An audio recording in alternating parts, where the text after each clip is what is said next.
ఈటెల రాజేందర్ నిన్నటి వరకు Telangana BJP chief రేస్లో ఉన్న పేరు.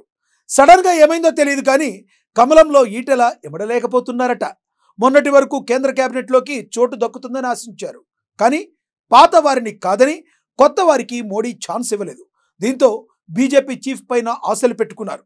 అధ్యక్ష పదవిపై కూడా పోటీ ఉండడంతో ఇదెక్కడి కథ అనుకుంటున్నారట ఈటెల.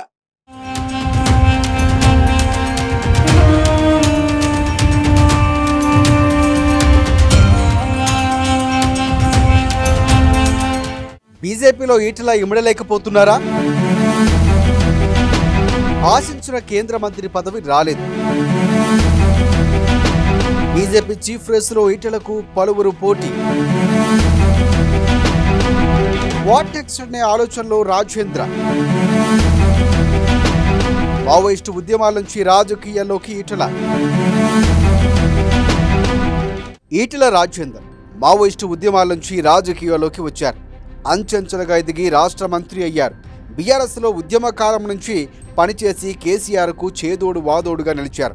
తెలంగాణ రాష్ట్రం ఆవిర్భించక ముందు కూడా కేసీఆర్ ఈటెల రాజేందర్కు ప్రియారిటీనిచ్చారు.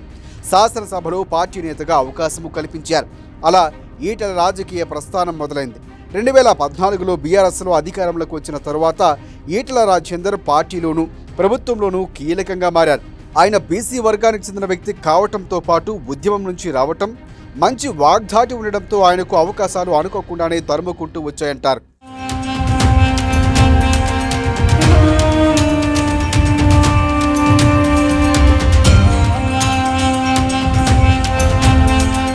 అయితే 2018లో రెండవసారి బీఆర్ఎస్ పార్టీ అధికారంలోకి వచ్చిన తర్వాత ఈటెల రాజేందర్కు కేసీఆర్కు మధ్య గ్యాప్ పెరిగింది. పార్టీ నాయకత్వంపైనే నెగిటివ్ కామెంట్స్ చేయడం మొదలుపెట్టారు. దీంతో ఈటెల రాజేందర్ను మంత్రివర్గం నుంచి కేసీఆర్ తప్పించారు. వెనువెంటనే పార్టీ పదవికి, ఎమ్మెల్యే పదవికి రాజీనామా చేసిన ఈటెల రాజేందర్ అప్పుడు జరిగిన ఉప ఎన్నికల్లో విజయం సాధించారు. ఆయన బీజేపీ పార్టీ తీర్థం పుచ్చుకున్నారు. బీజేపీలోనూ నెంబర్ 1 పొజిషన్లోనే ఉండాలన్నది ఈటెల రాజేందర్ కోరికలా ఉంది. అయితే ఆ పార్టీలో ఆర్ఎస్ఎస్ నేపథ్యం ఉన్నవాళ్ళు, కింది స్థాయి నుంచి పైకి వచ్చిన నేతలు అనేక మంది ఉన్నారు.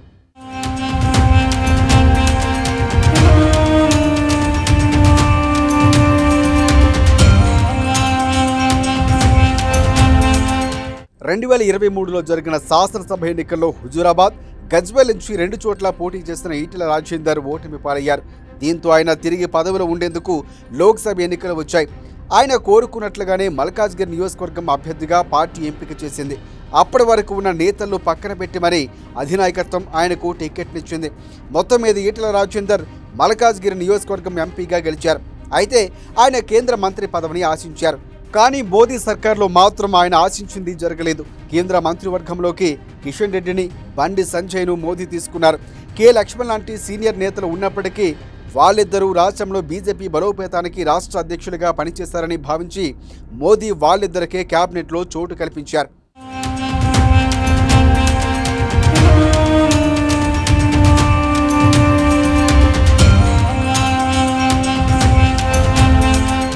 ఇప్పుడు బీజేపీ రాష్ట్ర అధ్యక్ష పదవిని ఈటెల రాజేందర్ ఆశిస్తున్నట్లు కనిపిస్తోంది.